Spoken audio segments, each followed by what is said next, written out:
Agouaniveniclo. Agouaniveniclo. Déclaration liminaire.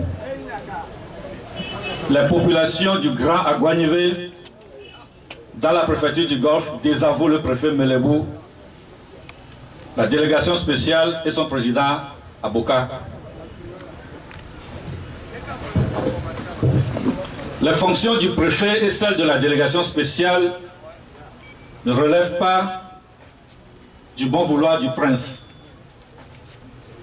Elles sont régies par des lois de la République. Or, le tout-puissant préfet a choisi de fouler aux pieds tous ces textes dont il est censé avoir connaissance. Et par ce fait, il viole les droits des populations du Grand Agouanive. La haine et le mépris qu'il nourrit envers ses administrés depuis sa nomination en sont les preuves. L'administration du préfet Melebou est caractérisée par des relations conflictuelles avec les chefs du canton, des menaces permanentes de destitution des chefs de village et de quartier, manque de courtoisie vis-à-vis des responsables politiques de tous bords, division du personnel de la préfecture du Golfe en pro et anti-Melebou. M. Melebou a certainement été à la même école que le président de la délégation spéciale, M. Aboka, puisque les deux se complètent dans l'arbitraire, la malgouvernance et la perversité. Quant à M. Aboka, son long mandat en cours à la tête de notre collectivité locale est marqué par l'opacité de la gestion financière du patrimoine du Golfe, l'élaboration des budgets de la préfecture à huis clos, le refus de publication des budgets et leur exécution sans contrôle de légalité, les recrutements anarchiques et népotiques du personnel, l'attribution fantaisiste des salaires. Ces deux premiers responsables de notre administration locale rendent la vie difficile aux populations. Quand Aboka démolit les maisons des vivants, Melebou met à sac les dernières demeures de nos chers disparus. La profanation des tombes et la destruction du cimetière d'Apolébumeux au cours du dernier trimestre de l'année 2011 ont suscité de nombreuses manifestations de la part de la population ainsi qu'une vive réaction de l'ANC par sa fédération du Golfe Nord. Une lettre a été adressée à M. Melebou le 12 décembre 2011 pour attirer son attention sur un certain nombre de choses contre lesquelles les populations s'insurgent. Jusqu'à ce jour, cette lettre est restée sans suite et M. Melebou continue par commettre ce sacrilège en toute tranquillité et en toute impunité. Je ne vous apprends rien en vous disant que les nécropoles ont toujours été pour les peuples et les civilisations des sites culturels et cultuels. Culturels par la beauté architecturale des sépulcres qui traduit l'art et la culture des peuples à travers l'histoire, et culturels par le rite et le culte des morts, deux pratiques très importantes dans toutes les religions.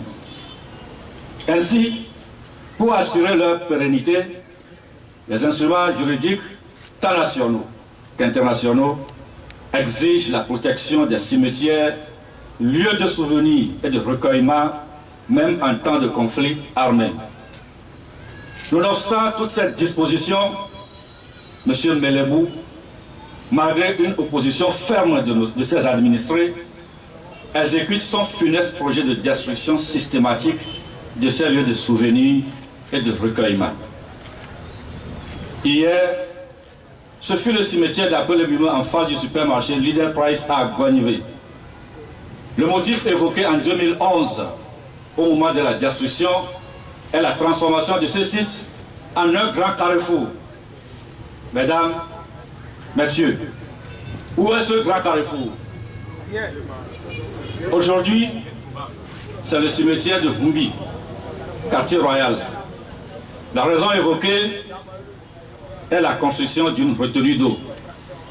Or, les notables ici présents, les personnes ressources, et les responsables de la CDQ, je veux dire Comité de développement du quartier, affirment que ce projet n'affecte nullement le cimetière dont le préfet Melebou a ordonné l'exhumation des corps et des restes il y a quelques semaines. Demain, ce sera le grand cimetière d'Achanville.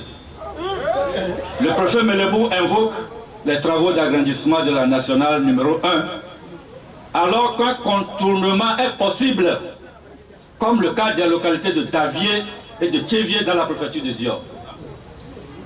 Les populations du Grand Aguanivé, je veux dire, canton d'Aguanivé à Podomo, canton de Toglekope, canton de Zanguera, canton de Lebachito et canton de Fakwachito sont meurtris et traumatisés par cette pratique moyenâgeuse du préfet Melebou, contraire à la législation, à la morale et à l'éthique.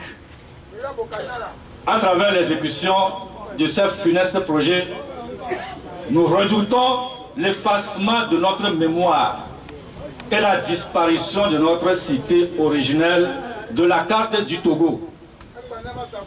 Aucune communauté de notre pays, le Togo, ne saurait accepter des faits aussi graves et inadmissibles. C'est pourquoi, depuis cette tribune, nous venons dire non. Non à cette politique d'effacement de notre culture et de notre mémoire. Non à la destruction de nos cimetières et à la profanation des tombes de ceux qui nous sont chers et qui nous ont précédés dans l'au-delà. Non à la transformation de notre habitat en autoroute.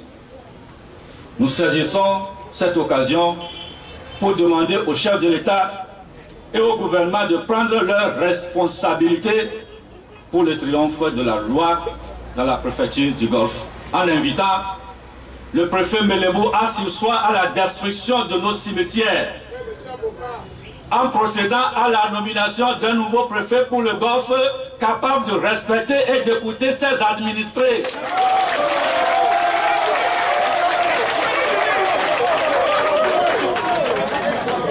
En organisant les élections locales et en érigeant tous les cantons de la préfecture du Golfe en communes urbaines qui seront dotés de conseils municipaux élus par les populations elles-mêmes.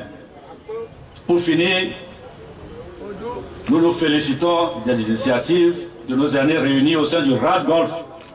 Entendez, Renaissance, Action pour le développement du Golfe, dont les démembrements sont UCAD, Union de la communauté d'Aguanivé pour le développement, BSC, notre communauté, GESAD, groupe de solidarité d'Aplao pour le développement. Conformément à leurs différents statuts, nous leur demandons d'user de tous les moyens afin que la population du Golfe puisse être respectée et écoutée par tous les milieux de décision politiques, administratifs, socio-économiques du Togo. Fait à Aguanivé le 3 novembre 2015, Drakossi, Severino, signé.